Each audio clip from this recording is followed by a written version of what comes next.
जिनकी मृत्यु हुई है वो कोई देश के आम नागरिक नहीं थे मेरे भाई, वो हमारे देश के सर्विंग प्राइम मिनिस्टर थे। क्यों इनका शरीर जब वापस देश में आया तो वो काला और नीला पड़ चुका था पूरी तरह। क्यों इंदिरा गांधी ने कहा कि कोई छानबीन की अब जरूरत नहीं है। वो फ्लास्क जिसमें उन्होंने आखिरी बार दूध पिया उसका फॉरेंसिक एग्जामिनेशन क्यों नहीं किया गया। क्यों आखिरी दर्शन के लिए उनके परिवार, उनके बीवी बच्चों को उनके पास नहीं जाने दिया। इतने सारे प्रश्न जिनका कोई उत्तर नहीं है। 2 अक्टूबर की बात करते हैं तो आपके मन में क्या आता है? क्या आता है? गांधी जयंती आता है। सबके मन में गांधी जयंती आता है, मेरे मन में भी आता है। पर आज जिस व्यक्ति की बात करेंगे इनका जन्म भी 2 अक्टूबर को हुआ था। कौन है ये व्यक्ति? ये है लाल बहादुर श्रीवास्तव, लाल बहादुर शास्त्री श्रीवास्तव।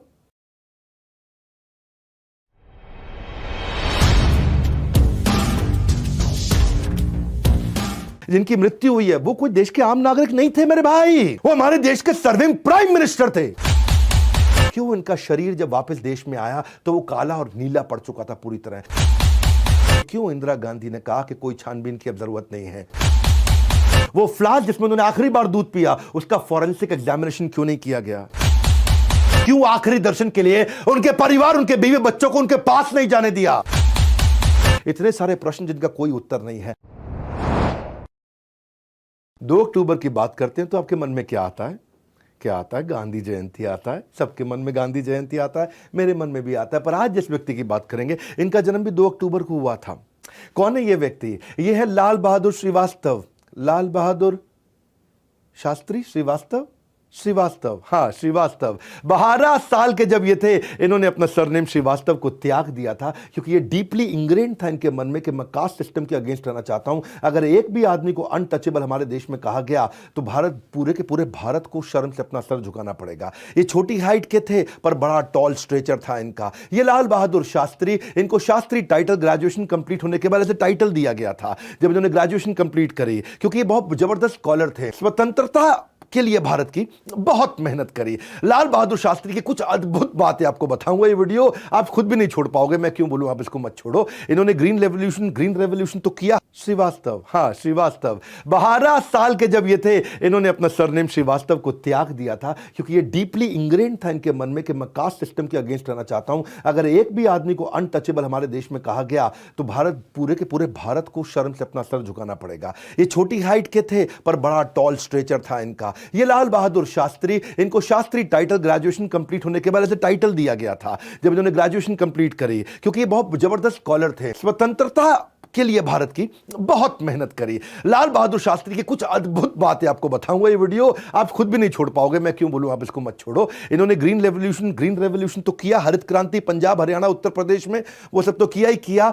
ये 7 बार अरेस्ट हुए, 9 साल खुद जेल में रहे। और जब ये रेल मंत्री बने थे इतना सिंसियर कि गलती से एक एक्सीडेंट क्या हुआ, इन्होंने तुरंत रिजाइन दे दिया। आज के नेता भी बोलते हैं कि इनका यही जेस्चर वॉल्यूम्स में इनके बारे में सब कुछ कह देता है कि इनकी महानता और इनकी इंटेग्रिटी कैसी है। एक ऐसा स्टैंडर्ड कि खुद ही जाकर के इन्होंने रिजाइन कर दिया। लाल बहादुर शास्त्री जब ये प्राइम मिनिस्टर बने, पाकिस्तान को हराया, भारत रत्न तो उनको मिला ही मिला। इनकी मैं पहली कहानी आपको सुनाता हूं, अर्ली डेज ऑफ फ्रीडम की।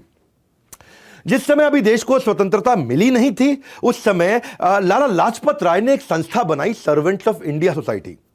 सर्वेंट्स ऑफ इंडिया सोसाइटी एक ऐसी संस्था थी, ये उन गरीब स्वतंत्रता सेनानियों की मदद करती थी जिनके पास पैसा नहीं था लेकिन उनको जेल हो जाती थी।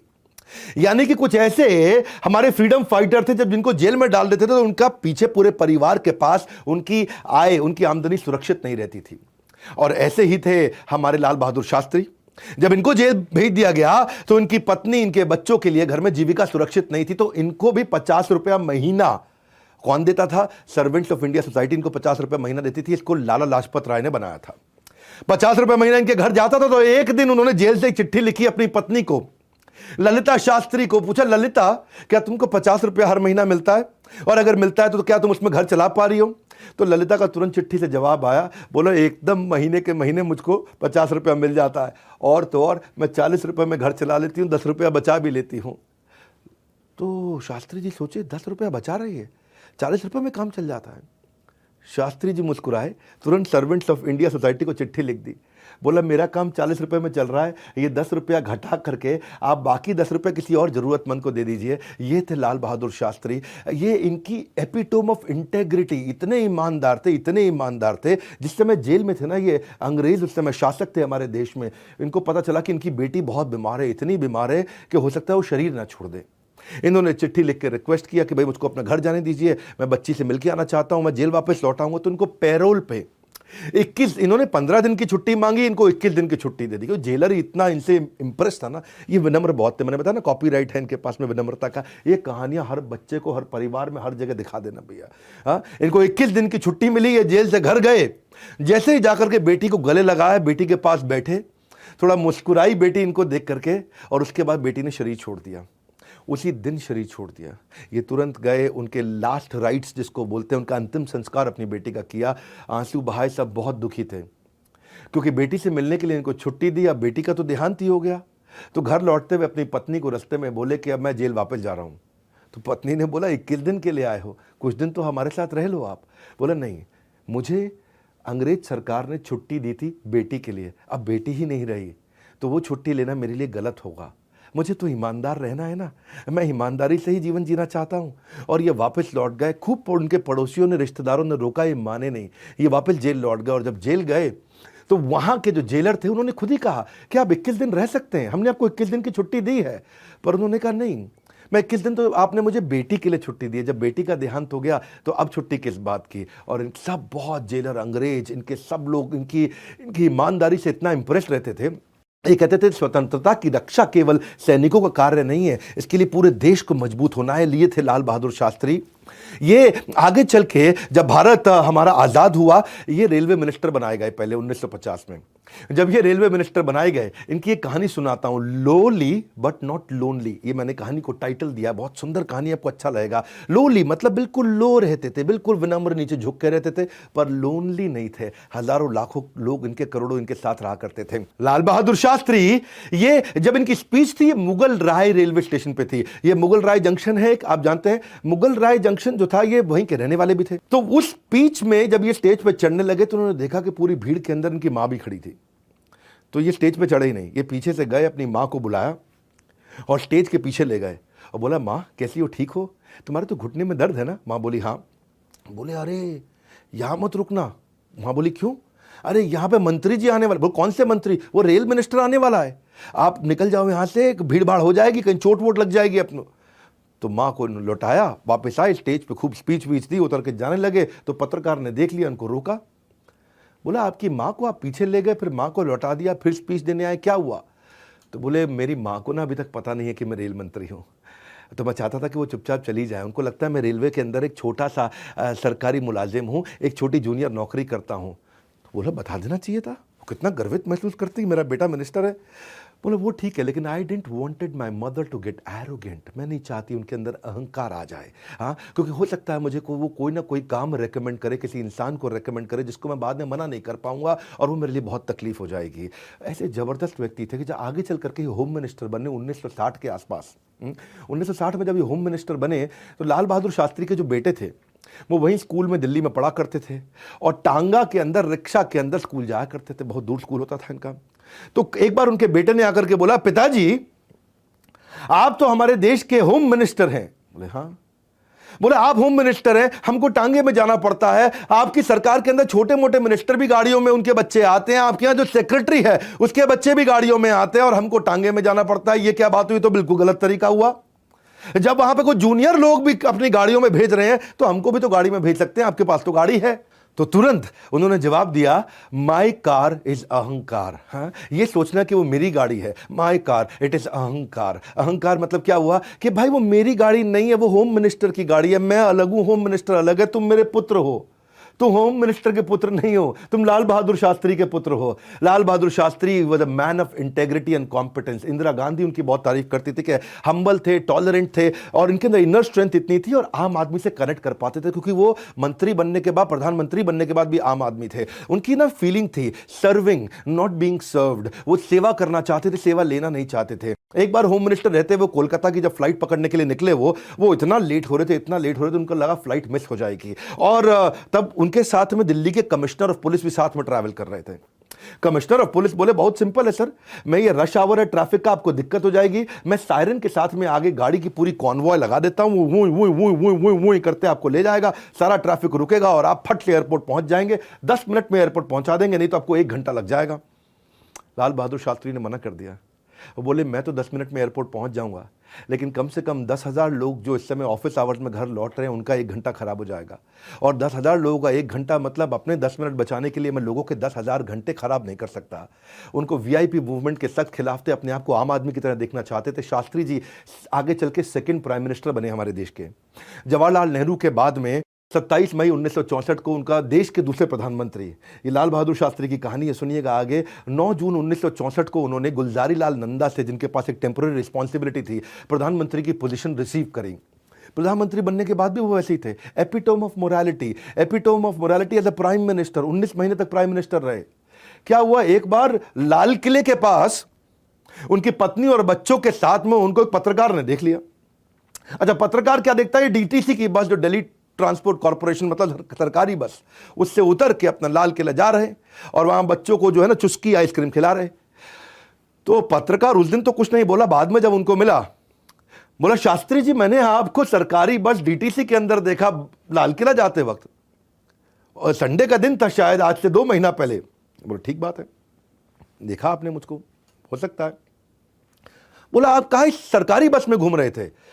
तो बोले देखो ऐसा है, मेरे पास गाड़ी नहीं है तो मैं सरकारी बस में ही जा। बोला गाड़ी तो है आपके पास ना, वो मेरी गाड़ी नहीं है, हाँ वो प्राइम मिनिस्टर की गाड़ी है, हाँ वो मेरी गाड़ी नहीं है। अभी मैं अपनी पत्नी और बच्चों को लेकर के जा रहा था, तो इसीलिए जब मेरे पास गाड़ी नहीं है तो मैं तो बस में ही जाऊंगा ना, आम आदमी की तरह में। तो लोग इतना हैरान होते थे। अच्छा, इस बात से लेकर के उनकी पत्नी शर्मिंदा हो गई। बोला ऐसा जवाब काहे दे दिया आपने पब्लिक में जा करके, हमारी भी बेइज्जती करा दी आपने। तो लाल बहादुर शास्त्री ने बड़े प्रेशर में आके परिवार के 12,000 रुपये का लोन लेकर के एक फिएट गाड़ी उन्होंने लोन पे ली अपने लिए। इतने सिंपल व्यक्ति थे, इतने सिंपल व्यक्ति थे कि एक दिन केरोसिन का तेल लेने के लिए, अच्छा प्रधानमंत्री केरोसिन का तेल लेने के लिए पहुंच गए, राशन कार्ड से लेके राशन लिया जाता था, तो वहां दुकान पर जाके लाला जी को बोले भाई केरोसिन का तेल दे दो। बोला राशन कार्ड दीजिए, लीजिए राशन कार्ड, क्या नाम है? बोले लाल बहादुर शास्त्री। तो वो बेचारा बोला कि अच्छा अब तुम कहोगे कि तुम प्रधानमंत्री भी हो? तो वो थोड़ा चुप हो गए, हैं जी लाल बहादुर शास्त्री? बोला हाँ मैं प्रधानमंत्री हूं। तो हंसने लग गए, ए छोटू प्रधानमंत्री, इतना हंसने लग गए जोर जोर से। अब वो जो है बनिया बेचारा केरोसिन का तेल देने की जगह मजाक उड़ा रहा था। बहरहाल जब कनस्तर के अंदर तेल डाला तो पीछे से सिक्योरिटी भागती हुई आई और तेल का ड्रम उठाया, तब उसको समझ में आ रही इतनी सिक्योरिटी भागती हुई आई इनकी। एक्चुअली सिंपल धोती कुर्ते में रहने वाले, उनकी सिंप्लिसिटी के कारण उनके बेटे कहा भी करते थे कि लाल के हमारे जो शास्त्री जी थे उनको हमेशा मिसजज कर लिया जाता था। सुनील शास्त्री उनके बेटे, उनके बारे में कई बार कहते हैं कि कॉमनली उनको समझ लिया जाता था कि ये प्रधानमंत्री नहीं है हमारे देश के। 1964 की कहानी सुनाता हूं आपको। जब प्रधानमंत्री के बेटे Anil Shastri saint Columbus school में पढ़ रहे थे, तो वहां पेरेंट टीचर मीटिंग हुआ करती थी उस समय। तो पेरेंट्स को रिपोर्ट कार्ड लेने होता था, वो जाना पड़ता भाई रिपोर्ट कार्ड लेना बेटे का। तो अनिल शास्त्री 1964 में जब वो सेंट कोलंबस स्कूल में पढ़ रहे थे, तो रिपोर्ट कार्ड लेने का समय आया तो शास्त्री जी पहुंच गए स्कूल। अच्छा, जब सिक्योरिटी गार्ड ने देखा, अरे अरे प्रधानमंत्री खुद आए हैं, रिपोर्ट कार्ड, भागा अंदर, दबड़ दबड़ दबड़ जाकर के प्रिंसिपल को, टीचर को, सबको ले आया, गेट खोल दिया, बोला गाड़ी अंदर ले आए। शास्त्री जी बोले गाड़ी अंदर नहीं लाऊंगा, बाहर ही लगाऊंगा। हाँ, और वहीं उनको जो है ना फटाफट प्रिंसिपल टीचर सब भागे, उनको नीचे बैठा दिया, बोला आप यहाँ एक कमरे के अंदर बैठ जाइए, क्योंकि इनकी क्लास तो 3rd फ्लोर पे है, टीचर अपने आप आ रही है रिपोर्ट कार्ड देने के लिए। बोले आपने इसलिए मुझे बैठाया?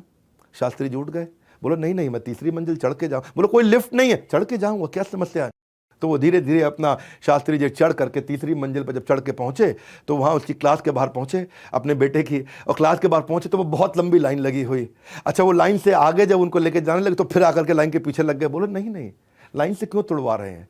प्रधानमंत्री देश का अपने बेटे की रिपोर्ट कार्ड लेने के लिए स्कूल के बच्चों की पेरेंट्स की लाइन में जाकर के लगे, 1 घंटा वेट किया और रिपोर्ट कार्ड लिया। प्रिंसिपल बोला ये क्या तरीका हो, आप देश के प्रधानमंत्री हैं? बोला प्रधानमंत्री बाद में हूं, पहले मैं अपने बच्चों का पिता हूं। शास्त्री जी जब सारा काम खत्म करके नीचे आए और प्रिंसिपल बोले देखिए हमें बहुत बुरा लग रहा है। तो प्रधानमंत्री बनने के बाद शास्त्री जी बोले जब मैं नहीं बदला तो आप क्यों बदल जाते हैं? और उन्होंने कहा कि अगर मैं ऐसा नहीं करूंगा ना, अगर मैं आज लाल बहादुर शास्त्री ऐसा नहीं करूंगा तो मेरे बच्चे बिगड़ जाएंगे और उनमें अहंकार आ जाएगा कि मैं प्रधानमंत्री का बेटा हूं। अपने बच्चों को सिखाने के लिए कि ये विनम्रता अगर मैं आज नहीं प्रैक्टिस करूंगा तो मेरे बच्चों को कभी प्रैक्टिस करा भी नहीं पाऊंगा। ये ऐसे अद्भुत व्यक्ति थे कि मैं आपको एक कहानी सुनाता हूं जिसको मैं कहता हूं clear cut versus pay cut, clear cut on his own pay cut. इनको सरकारी गाड़ी as a prime minister Chevrolet Impala मिली हुई थी। शेवरोले इम्पाला उस समय बड़ी अच्छी गाड़ी लगती थी। उनके बेटे अनिल शास्त्री को बड़ा मन था कि मैं ये गाड़ी किसी दिन चलाऊंगा। अच्छा, पिताजी देते नहीं थे गाड़ी, नहीं नहीं ये गाड़ी सरकारी आप नहीं चला सकते। तो एक दिन पिताजी कहीं मीटिंग में थे, प्रधानमंत्री ये पीछे से आए, अपना गाड़ी वाड़ी निकाली और ले करके घूम फिर करके आए और वापस लाके गाड़ी लगा दी। अब बेटे ने जब गाड़ी पार्क कर दी, अगले दिन पिता को पता लग गया, शास्त्री जी को समझ आ गया, लग रहा है कुछ गड़बड़, गाड़ी इस्तेमाल हुई। तो ड्राइवर ने बताया हाँ आपका बेटा ले गया था। तो उन्होंने कहा कोई बात नहीं, एक काम करो, चेक करो कितना किलोमीटर चली थी, कल कितनी चली थी और आज कितनी है, डायरी निकाल के चेक करके बताओ। तो बोले 14 किलोमीटर चली है साहब। तो मैंने, मेरा बेटा 14 किलोमीटर चलाया है गाड़ी? हाँ जी 14 किलोमीटर। कोई बात नहीं। क्या स्टोरी है? क्लियर कट ऑन पे कट। इन्होंने फटाफट से कागज़ निकाला और चिट्ठी लिख दी कि 14 किलोमीटर का तेल की को अगले मेरी आने वाली तनख्वाह से काट लिया जाए, क्योंकि ये मेरे पर्सनल इस्तेमाल के लिए यूज़ की गई थी। वो 14 किलोमीटर का तेल इन्होंने अपनी तनख्वाह से कटवाया। शास्त्री जी एक ऐसे व्यक्ति थे कि इनके घर का एक कमांडमेंट था, इनके घर का एक नियम था। मैं उसकी कहानी सुनाता हूँ आपको। अनिल जो उनका बेटा सेंट स्टीफेंस कॉलेज में एडमिशन के लिए गया। अब वो स्कूल से पास आउट हो चुका था। Saint Stephen's college north campus में एडमिशन के लिए वहाँ पहुँचा। वो बहुत लंबी लाइन लगी हुई थी, इतनी लंबी लाइन थी, धूप का समय था क्योंकि गर्मियों का सीजन होता है उस समय, जून के महीने में एडमिशन चल रहा था। तो अनिल शास्त्री लाइन के अंदर लगे लगे लगे लगे धूप के अंदर चक्कर खा के नीचे गिर गए। चक्कर खा के नीचे गिरे तो लोग आए, इधर उधर उसको उठाया, पानी वानी छिड़का, तो किसी ने उसको लिम्का पिला दी और कोई इसको ले गया वहाँ पे जो है अपना पास में डॉक्टर के यहाँ। अच्छा, डॉक्टर ने उनका इलाज विलाज किया, थोड़ा उनको ठीक हुआ तो उनसे पूछा पिता का नाम बताओ, अपना नाम बताओ। बोला मेरा नाम अनिल शास्त्री। बोले पिता का नाम बताओ। अब पिता का नाम बताओ तो ये अपनी माँ का नाम बताने लगे। बोले नहीं नहीं माँ का नाम ठीक है था, मुझे पिता का नाम बताओ। वो फिर माँ का नाम बताने लगे। बोले माँ का नाम ठीक है, हमारे यहाँ नियम है, पिता को हम हैंड ओवर करेंगे आपको, तो अपने पिता का नाम बताओ। तो ये बोले पिता का नाम है लाल बहादुर शास्त्री। तो डॉक्टर हंसने लगा। अब तुम बोलोगे कि वो प्राइम मिनिस्टर हैं, तो ये बोला कि हाँ जी वो प्राइम मिनिस्टर है। तो डॉक्टर फिर हंसने लगा और थोड़ी देर में किसी ने इन्फॉर्मेशन दे दी थी, तो इनके पिता वहाँ पहुँच गए। वो डॉक्टर बहुत हैरान हुआ देख करके कि प्रधानमंत्री का बेटा इतना देर से लाइन में लगा हुआ। तो डॉक्टर ने पूछ लिया कि आपका बेटा आपका नाम क्यों नहीं बता रहा था? तो उस समय लाल बहादुर शास्त्री बोले कि हमारे घर में एक नियम है कि no one is allowed to take my name anywhere, इससे ये ग्राउंडेड रहेगा जिंदगी भर। और वहीं लाल बहादुर शास्त्री ने बोला अगर आपने इस पर जोर नहीं डाला होता ना तो ये मेरा नाम आपको कभी बताता भी नहीं। और नाम ना बताने की कहानी सेंट स्टीफन से पास आउट होने के बाद, क्योंकि मैं पूरे परिवार को साथ ले रहा हूं, अनिल शास्त्री का भी देखा अपने स्कूल से, फिर वो कॉलेज से, फिर अब उनकी नौकरी लग गई। अनिल शास्त्री एक प्राइवेट कंपनी के अंदर नौकरी किया करते थे। अच्छा, क्या वो किसी को नहीं पता कि लाल बहादुर शास्त्री प्रधानमंत्री के बेटे? लेकिन अनिल शास्त्री की कंपनी में एक दिन उनके मैनेजर ने जाके कंपनी के ओनर को बता दिया, अरे प्रधानमंत्री का बेटा है ये, हमारे यहां नौकरी करता अनिल शास्त्री। वो बड़ा हैरान हुआ। उसने सोचा अच्छा प्रधानमंत्री का बेटा, चलो कुछ जुगाड़ करते हैं, इसको जो है तनख्वाह बढ़ा देते हैं, प्रमोशन दे देते हैं, अपना भी कुछ ना कुछ आगे चल के काम बनेगा। हाँ, तो उसने तुरंत एक चिट्ठी लिख करके दी कि भाई आपको प्रमोशन दिया जाता है, आपकी तनख्वाह बढ़ा दी जाती है, तनख्वाह डबल कर दी गई। अनिल शास्त्री बहुत खुश, बहुत खुश। घर गए, जाकर के पिताजी को कहानी सुनाई, चिट्ठी दिखाए, देखो हमारा प्रमोशन हो गया, हमारी सैलरी बढ़ गई, अरे कमाल हो। पिताजी ने पूछा ऐसा क्या किया तुमने भाई?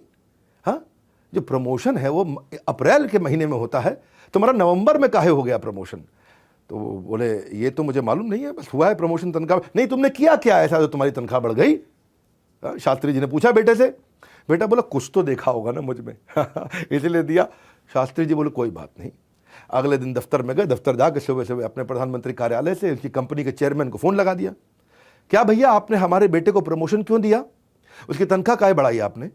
तो बेचारा बोला अरे प्रधानमंत्री प्रणाम आपको, हाँ बड़ा खुश हुआ, प्रधानमंत्री का फोन। बोले आपका बेटा है तो काबिल तो होगा ही ना। नहीं नहीं नहीं, काबिल है कि मेरा बेटा है? नहीं नहीं दोनों है। नहीं नहीं, काबिल है कि मेरा बेटा है?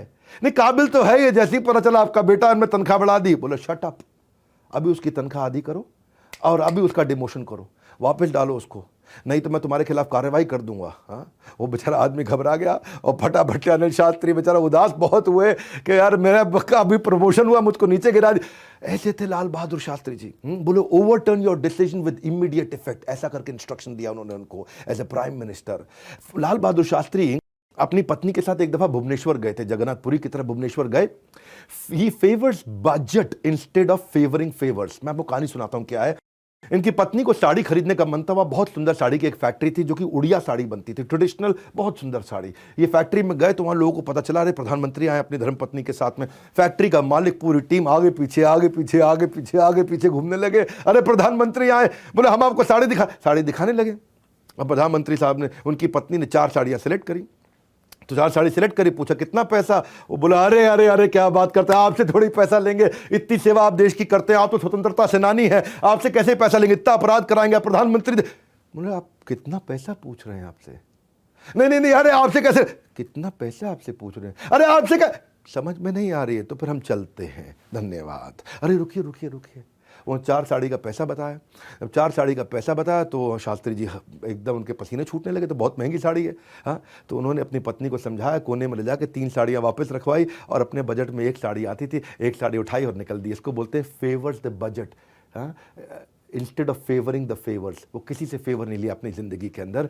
वो ऐसा है जी, एक ऐसे व्यक्ति हैं जो लोगों को रिकॉग्नाइज करना चाहते हैं, not being recognised by them. लोग उनको पहचान ना लें लेकिन उनको रिकॉग्निशन देना चाहते हैं। एक दफ़ा इनका कॉन्वॉय जब जा रहा था, इनका इच्छा हुआ कि गन्ने का जूस पिए। ठेले पे गन्ने का जूस वाला बैठा दिल्ली में, तो उन्होंने कहा गन्ने का जूस पीना है। तो उनकी सिक्योरिटी ने बोला अभी लेके आते। ना ना ना, अरे तुम जाओगे, इतने सारे ब्लैक कैट कमांडो, वो बेचारा वैसे ही घबरा जाएगा और जूस तो है, पैसा भी नहीं ले पाएगा।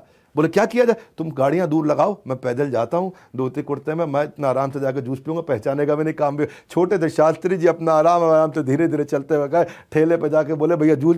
जैसे ही ठेले वाले ने देखा हैरान हो गया, जमीन पे लेट गया। शास्त्री जी आए हैं, शास्त्री जी आए, जय जवान जय किसान जय। और बहुत हैरान, वो एकदम पैर पे जाके उनके लेट गया।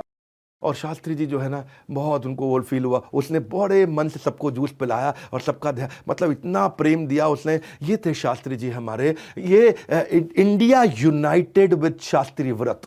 इस बात को ध्यान से सुनना, शास्त्री व्रत क्या होता है आज आपको बताते हैं। इस समय जब इंडिया पाकिस्तान का युद्ध चल रहा था तो खाने की एक्यूट शॉर्टेज हो गई थी। ये कहीं कहीं लोगों को पता होगी। इसको शास्त्री व्रत की कहानी बोली जाती है। इतना खाने का शॉर्टेज हो गया, पड़ा देश में बड़ी दिक्कत हो गई और अमेरिका ने धमकी दे दी, लड़ाई बंद करो, तुमको खाना देना बंद कर देंगे। लाल बहादुर शास्त्री जी ने क्या किया, सोचे यार खाना कम पड़ जाएगा देश में, क्या किया जाए। अपने घर में गए, सबको इकट्ठा करके बैठा दिया। बोला आज से हमारे घर के अंदर रात को खाना नहीं बनेगा, दिन में 1 बार खाना खाएंगे। और जो बच्चे हैं उनको शाम को, 1 हफ्ते तक शाम का चूल्हा नहीं जलेगा, लेकिन बच्चों को शाम को केला और दूध मिल सकता है। 1 हफ्ता सबने किया, घर के अंदर शास्त्रीय व्रत का पालन किया गया। शास्त्री जी ने बोला तो करना है भैया, पिताजी ने बोला तो करना। सब के सब अपना 1 हफ्ता, कोई एक ही दिन का खाना खाया और शाम को सबके सब चुपचाप अपना सो जाएं। 1 हफ्ता ऐसा करने के बाद शास्त्री जी ने देखा कि सबके सब ठीक है, सबको कोई दिक्कत नहीं हुई, ना कोई बीमार हुआ, ना कोई समस्या हुई। ये गए, फटाफट से रेडियो स्टेशन पहुंचे, हमारे देश का जो सरकारी रेडियो स्टेशन, वहां जाकर के उन्होंने अनाउंसमेंट किया कि मैं चाहता हूं, इस समय देश हित के लिए आप सबकी मुझे बहुत ज़रूरत है। पूरे देश को यूनाइट किया उन्होंने और बताया अपनी कहानी कि 1 हफ्ता कैसे उन्होंने व्रत रखा। बोले कि पूरे देश को 15 दिन के लिए मैं चाहता हूं दिन में 1 बार खाना खाएं ताकि हम इस शॉर्टेज से निकल जाएं। हमें अपने दुश्मन से इस समय लड़ना है और मुझे आपके साथ की ज़रूरत है। पूरे देश ने इनका साथ दिया। उस दिन से पूरा देश इस व्रत को शास्त्री व्रत के नाम से जानता है। ये कहते हैं कि I had always felt uncomfortable कि मैं लोगों को बोलूं और खुद इसका पे अमल ना करूं। दूसरों को सलाह देने और खुद अमल ना करने के बारे में मेरे मन में हमेशा असहजता रहती थी। ये लाल बहादुर शास्त्री कहा करते थे। ये कहते हैं डिसिप्लिन और यूनाइटेड एक्शन, यही रियल स्ट्रेंथ होती है एक देश की, और वो यूनाइटेड एक्शन उन्होंने लिया है। ये कहते हैं कि मैं भारत देश से, मैं अपनी मां भारत से, मैं मां भारती से ऐसे लिपटा हूं जैसे एक बच्चा अपने मां के स्तन के आसपास जाकर लिपट जाता है, क्योंकि उसको महसूस होता है कि ये मुझको ताकत देगी। ऐसे ही मेरी मां भारती मुझको ताकत देती है। ये थे हमारे लाल बहादुर शास्त्री। हाँ, उन्होंने देश को यूनाइट किया शास्त्री व्रत से। मैं बड़ा इंस्पायर्ड रहा हूं, हमेशा शास्त्री जी से इतना इंस्पायर्ड रहा हूं। मैंने भी सोचा कि हम देश को, हमें भी तो लोगों को जोड़ना है। कैसे जोड़ना है? हम बिजनेस कम्युनिटी के कारण जोड़ सकते हैं। तो मेरे मन में एक बीच में एक ऑफ ट्रैक जाऊंगा, 5-10 सेकंड के लिए आपको बताता हूं कि हमने एक ऐसी बड़ा बिजनेस की कम्युनिटी बना दी है जिसमें हम देश के एंटरप्रेन्योर्स को साथ में जोड़ते हैं। उन्होंने शास्त्री व्रत से जोड़ा है, यहाँ बिजनेस कम्युनिटी विद बड़ा बिजनेस से हमने उनको जोड़ा है। भाई अगर आपको फोटो वोटो भेजनी है फेसबुक इंस्टाग्राम पर करें टैप, हाँ, लेकिन बिजनेस के रंग में रंगना है तो इंस्टॉल करें हमारी कम्युनिटी ऐप। हमने एक ऐसी बड़ा बिजनेस कम्युनिटी ऐप बनाई। इंस्टाग्राम, फेसबुक और रील स्क्रॉल करते रहोगे मेरे भाई तो ये आपका समय और दिमाग दोनों को खोखला कर देगा। You want to be productive, लेकिन then you have to master your minutes. It's simple, time is what we want but we are very very worst around it. हमने बड़ा बिजनेस की कैसी अप्रोच बनाई है, दुनिया की पहली बिजनेस कम्युनिटी ऐप बना दी है। आज आप डाउनलोड कर लेना, आप जाकर के देखना। SMEs, entrepreneurs, learn and grow, investor, startup, management, professor, जैसे फेसबुक चलता है, इंस्टाग्राम चलता है, वैसे ही हमने ये ऐप बनाई। अभी 2 महीना पहले बनाई। इस ऐप को हम डेली इंप्रूव कर रहे हैं। लाखों लोग आ चुके हैं। इस ऐप को फेसबुक की तरह ही आप इस्तेमाल कर पाएंगे, इंस्टाग्राम की तरह इस्तेमाल करेंगे, लेकिन रहेंगे कौन? केवल एंटरप्रेन्योर। वो फिल्मी फोटो ऐसा करके चुम्मी बाहर निकाल करके समुद्र के किनारे खींचना हो तो इंस्टाग्राम पे जाइएगा, बिजनेस सीखना हो तो बड़ा बिजनेस ऐप पे आइएगा। बड़ा सरल है, इंस्टाग्राम की भी जरूरत है और बड़ा बिजनेस कम्युनिटी ऐप की भी जरूरत है। आपको skill, technology, management, digital marketing, investing, HR, कुछ भी सीखना है, बिजनेस शुरू करना है, बिजनेस खड़ा करना है, बड़ा करना है, सब कुछ सीखना है। वहां कुछ भी इररेलेवेंट नहीं है, बड़ा फोकस्ड है। आप दुनिया भर के ऐप पे जाकर के 3 घंटा लगाओगे और यहां पे आकर के केवल 15 मिनट लगाओगे, आपको बहुत वैल्यू, आपको फर्क समझ में आ जाएगा। बहरहाल शास्त्री जी की वापस बात करते हैं, बहुत मजा आ रहा है, ऐप डाउनलोड कर लेना। ये रियल मैन ऑफ प्रिंसिपल थे। रशिया ने इनको इनवाइट किया एक दफा, ये रशिया गए, वहां पे ऑफिशियल टूर पे। इनकी धर्मपत्नी बोली मुझको भी जाना है, तो बोले प्रधानमंत्री को बुलाया, प्रधानमंत्री की धर्मपत्नी को नहीं बुलाया। बोले लेकिन मेरे भी इच्छा है। ठीक है, इन्होंने अपने पर्सनल तनख्वाह से पैसे निकाले, उसकी टिकट कटाई, अपनी पत्नी की, उनको ले गए रशिया। और रशिया जब गए वहां पे तो उन्होंने इनके स्वागत में खूब रंगारंग कार्यक्रम रखे। वहां रशियन ऑफिशियल ने एक बैले डांस ऑर्गेनाइज किया। वहां बोल्शोई नाम का थिएटर होता है कैसा, वहां पे बैले डांस बहुत अच्छा चल रहा। अच्छा, अंधेरा हो जाता पूरे हॉल के अंदर और वहां पे बैले डांस, आप समझ रहे हैं, वो चल रहा होता है और बैले डांस चल रहा, अंधेरा हो। जैसे ही बत्ती जली तो देखा शास्त्री जी वहां है नहीं, उनकी कुर्सी खाली। तो इनकी सिक्योरिटी में हड़कंप मच गया, सारे उधर भाग के देखने लगे और बाहर गए, ढूंढा शास्त्री जी, देखा पार्क में जाके बेंच पे अपना बैठ के डायरी पे कुछ लिख रहे। पत्नी आई, सिक्योरिटी आई, पूछे क्या कर रहे हैं? तो शास्त्री जी बोले कि भाई देखो, मेरे को सिंपल सी बात है, नृत्यांगना जो वहां थी उनकी टांगे नंगी थी, उन्होंने पूरे कपड़े पहने नहीं थे। मनोरंजन की दृष्टि से उन्हें देखना ये मेरा और मेरी धर्म पत्नी का और उन सारी स्त्रियों का घोर अपमान होगा, और अपनी धर्म पत्नी जो मेरे साथ बैठी है उसका कितना बड़ा अपमान होगा। तो शास्त्री जी, ऐसे व्यक्ति, उनके जैसे प्रधानमंत्री मुझे नहीं लगता कि न कभी आए हैं, न कभी आएंगे, न भूतो न भविष्यति। इन्होंने जो वो गाड़ी खरीदी थी ना, मैं उसकी एक बात आपको जरूर जाते जाते बताना चाहता हूँ। इसकी कहानी का नाम है paying the interest versus conflict of interest. क्या मतलब हुआ? शास्त्री जी ने कर्जे पे गाड़ी ली थी, अपनी पत्नी को पहले बता दिया था, हाँ सुनो मेरी प्रिय धर्म पत्नी, अगर मैं शरीर छोड़ दूंगा तो ये जो है ना, बैंक वाले मुझसे बहुत प्रेम करते, तुमसे लोन वापस लेंगे नहीं। लेकिन तब उनकी बात मत मानना। वही हुआ, ताशकंद फाइल्स, ताशकंद के अंदर शास्त्री जी का देहांत हो गया। वो किसी को पता नहीं, मैं उसकी बात अभी करूंगा आपसे। और देहांत होने के बाद बैंक ने चिट्ठी लिख दी इनकी धर्म पत्नी को कि अब आपको इस लोन को रीपे करने की कोई ज़रूरत नहीं है। प्रधानमंत्री ने गाड़ी खरीदी थी, ललिता शास्त्री उनकी धर्म पत्नी, उन्होंने बैंक वालों को बुलाया, सुनिए ज़रा, आप हमारे घर आ सकते हैं क्या? बैंक वाले सब फटाफट घर आए। बोले मेरे पति ने मुझे पहले ही बता दिया था, शास्त्री जी हमें पहले ही बोल गए थे कि आगे चल के तुम मुझसे लोन माफ़ कराने की बात करोगे। लेकिन मुझे शास्त्री जी बोल गए थे कि जो मेरी आज पेंशन आती है उस पेंशन से ही चुकाते रहना। 5,000 रुपये का बचा हुआ लोन अगले 4 साल में शास्त्री जी की धर्म पत्नी ललिता शास्त्री ने अपनी पेंशन से वो सारा लोन चुकाया और तब उस गाड़ी का इस्तेमाल करते रहे। लाल बहादुर शास्त्री जैसे प्रधानमंत्री न थे न कभी होंगे। इनकी मर्डर मिस्ट्री के बारे में कोई नहीं समझ पाया। इतनी कॉन्फ्लिक्टिंग डेथ थ्योरीज हैं। इंडियन गवर्नमेंट कहती है कि ये तो हार्ट पेशेंट थे, इनको हार्ट अटैक हुआ।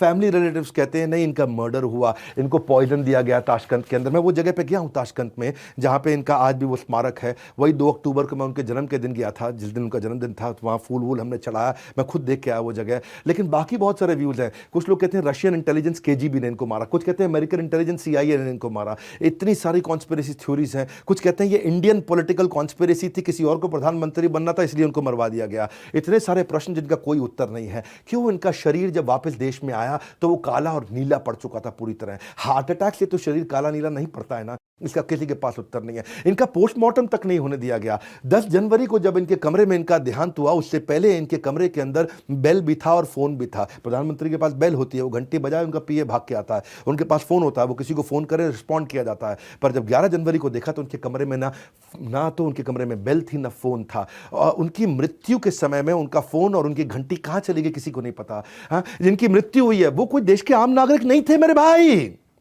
वो हमारे देश के सर्विंग प्राइम मिनिस्टर थे, जिसकी मृत्यु दूसरे देश में बहुत संदेहजनक स्थिति में हुई थी। तो क्यों इंदिरा गांधी ने कहा कि कोई छानबीन की अब जरूरत नहीं है, जबकि देश की जनता और ऑपोजिशन नेता इसकी लगातार मांग कर रहे थे। वो फ्लास्क जो उनके कमरे में था जिससे वो दूध पिया करते थे, वो अचानक कहां गायब हो गया? पत्नी ललिता शास्त्री ने बताया वो मेरा फ्लास्क था, वो वापस नहीं आया उनके शरीर के साथ में। वो फ्लास्क जिसमें उन्होंने आखिरी बार दूध पिया, उसका फॉरेंसिक एग्जामिनेशन क्यों नहीं किया गया? हाँ? आखिरी सांस लेते वक्त जब लोग उनके पास आए, शास्त्री जी बार बार फ्लास्क की तरफ इशारा कर रहे थे। जब लोग उनके पास फ्लास्क लेके आए, उनको लगा दूध या पानी पीना चाहते हैं, तो उन्होंने पीछे फेंक दिया फ्लास्क को। वो क्यों इशारा कर रहे थे बार बार उस फ्लास्क की तरफ? जब उनका पार्थिव शरीर भारत में आया, उनके चेहरे पे नीले और काले दाग देखने के बाद जब पूछा गया, तो आनंद फानन पे उनके चेहरे पे फटाफट चंदन मल दिया गया। क्यों? क्यों आखिरी दर्शन के लिए उनके परिवार, उनके बीवी बच्चों को उनके पास नहीं जाने दिया? क्यों? क्यों उनके शरीर को नहलाने के समय में दोनों बेटों को उनके पास नहीं आने दिया? बहुत सारे प्रश्न हैं। उनकी गर्दन के पास में छेद था जिसमें से खून निकल रहा था। हाँ? उसके अलावा उनकी पेट पे भी कुछ सर्जिकल मार्क्स थे, हाँ, निशान थे, जिसका किसी ने कोई जवाब नहीं दिया। सारे जितने चश्मदीद गवाते, हेल्पर, होटल स्टाफ, वहां पे जो डॉक्टर थे, सिक्योरिटी, कुक्स, आज तक कोई किसी ने कभी मीडिया में आके बात नहीं करी। क्यों? क्यों किसी ने कोई बात नहीं करी आज तक? हाँ? उनकी घटना के कुछ सालों के बाद केवल 2 ही चश्मदीद गवाह थे। एक थे डॉक्टर आर एन चुग, जो उनके पर्सनल फिजिशियन थे, और दूसरे थे रामनाथ, उनके अपने पीए। एक दफा जब एक कमेटी बिठाई गई और उन दोनों को कमेटी में आकर के अपना बयान देने के लिए कहा गया, उसी समय दोनों की अलग अलग जगह पे एक ट्रक के साथ एक्सीडेंट होकर मृत्यु हो गई। यह अचानक ही कैसे हो गया सब कुछ? हाँ? टीएन कॉल, जो इस समय भारत के एम्बेसडर थे, इनकी डेथ के बाद, प्रधानमंत्री की डेथ के बाद में उनका अचानक प्रमोशन हो गया। 30 दिन के अंदर उनका बड़ा प्रमोशन हो गया, उनके लिए ताली बजाई जा रही थी। यही वो व्यक्ति थे, टीएन कॉल, जो लगातार बोल रहे थे कि पॉइजन थ्योरी गलत है, इन्हें कोई पॉइजन नहीं दिया गया। कुलदीप नायर, जो पीएम के मीडिया एडवाइजर थे, उनको 4-5 बार उन्होंने फोन करके धमकी दी कि पॉइजन थ्योरी को अखबार में आने नहीं देना है। क्योंकि अच्छा, पूरी घटना के जो प्राइम सस्पेक्ट थे, मोहम्मद जान, जो उनके रसोइया थे, वो उनके रसोइया नहीं थे, वो कॉल के रसोइया थे। लेकिन कॉल के रसोइया होने के बावजूद उस दिन, देहांत वाले दिन, उनकी डेथ के दिन का खाना और दूध इसी ने बनाया था। उसके बाद से वो कभी मिला क्यों नहीं आज तक? रशियन ऑफिशियल्स ने उसको, मोहम्मद जान को गिरफ्तार कर लिया। हमारी सरकार ने मोहम्मद जान को छुड़वा दिया, बोला नहीं नहीं, हम इसकी गारंटी लेते हैं, ईमानदार आदमी है। क्यों? टीएन कॉल का वो पर्सनल शेफ था, हाँ? और उसके बाद वो कहां गायब हो गया, किसी को नहीं पता। क्यों? उनके देहांत के अगले दिन रशिया से उनको छुड़ाने के बाद आज तक वो कभी नहीं दिखाई पड़ा। क्यों? उस दिन शास्त्री जी के डिनर को वही लेकर के गया था, और उसके बाद से अचानक कभी पता नहीं चला उसके बारे में। क्यों? जब शास्त्री जी का पार्थिव शरीर प्लेन से भारत आया, सबके सब लोग रो रहे थे, और टीएन कॉल और इंदिरा गांधी हंस रहे थे, मुस्कुरा रहे थे। ऐसा क्यों? बहुत सारे ऐसे प्रश्न हैं जिनके ऊपर मेरी इच्छा है कि मैं पूरा वीडियो बनाऊं। वो आपको कमेंट बॉक्स में बनाना है कि शास्त्री जी की मौत के रहस्य में पूरा वीडियो बनाइए। अगर आपने नीचे कमेंट बॉक्स में बोला तो मैं आकर के उसके ऊपर पूरा वीडियो दूंगा। मेरी रिसर्च एकदम इमैक्युलेट होती है, और जब मैं बात करता हूं डंके की चोट पर करता हूं। और जाने से पहले मेरी एक इच्छा है, एक इंपॉर्टेंट अनाउंसमेंट भी मुझे आपको देना है। Important announcement before I close. क्या है अनाउंसमेंट? जैसे कि मैंने आपको स्वामी विवेकानंद जी के वीडियो में पिछले इतवार को बताया था, वैसे अब हर इतवार को खड़े होकर पावरफुल वीडियोस लेकर के आ रहा हूं मैं। मैं कई सालों के बाद अपना एक high power motivational physical event लेकर के आया हूं। इसका नाम है बिजनेस कोचिंग प्रोग्राम। उसका मुझे इंफॉर्मेशन आपको देना जरूरी है। वो 3, 4, 5 जून को होने जा रहा है, Friday, Saturday, Sunday, Thyagaraj stadium के अंदर। इसकी सारी टिकट्स बिक चुकी हैं, बस जो बचा है केवल कुछ, वो डायमंड सीट, रॉयल डायमंड और बड़ा बिजनेस लाउंज, ये 3 कैटेगरीज की सीट्स बची हैं। बाकी पूरा स्टेडियम भर चुका है। 3 दिन सुबह से शाम तक लोग मेरे साथ रहने वाले हैं, और बिजनेस के सारे गुण हाई पावर सेमिनार में मुझसे आकर के सीखेंगे। अगर आप मुझसे मिलना चाहते हैं, सेल्फी लेना चाहते हैं, बिलियनियर से सीखना चाहते हैं, हमारे इवेंट्स के बारे में मुझे बेचने की जरूरत नहीं। ये पूरा देश जानता है कि हमारे इवेंट्स कितने पावरफुल होते हैं। बराबरी कोई नहीं कर सकता है हमारे यहाँ, क्योंकि बिजनेस की वो हमारी डॉक्टरी है, उसमें हमारी एक्सपर्टीज है। बोर्ड लाइन नंबर फोन करके पता कर लेना कि भाई diamond seat, royal diamond seat और बड़ा बिजनेस लाउंज ये क्या होता है। बड़ा बिजनेस लाउंज वो होता है जहाँ आप फर्स्ट रो में आकर के बैठते हैं और बिलियनियर प्रोफेसर्स के साथ आकर लाउंज में हमारे साथ में बैठते हैं। ये 3 कैटेगरीज बची हैं, इसके बारे में आप पता कर लीजिएगा। बहरहाल शास्त्री जी के बारे में नीचे कॉमेंट बॉक्स में मुझको बताइए, और किसके बारे में वीडियो देखना चाहते हैं, और इस वीडियो को देश में फैला दीजिए, सबको दिखा दीजिए इस वीडियो को कि हमारे देश का नेता कैसा हो, शास्त्री जी जैसा हो। हमारे साथ जुड़े रहने के लिए, वर्ल्ड के नंबर 1 एंटरप्रेन्योर यूट्यूब चैनल पे आने के लिए आप सबका विनम्रता पूर्वक हाथ जोड़ के प्रेम पूर्वक बहुत बहुत धन्यवाद।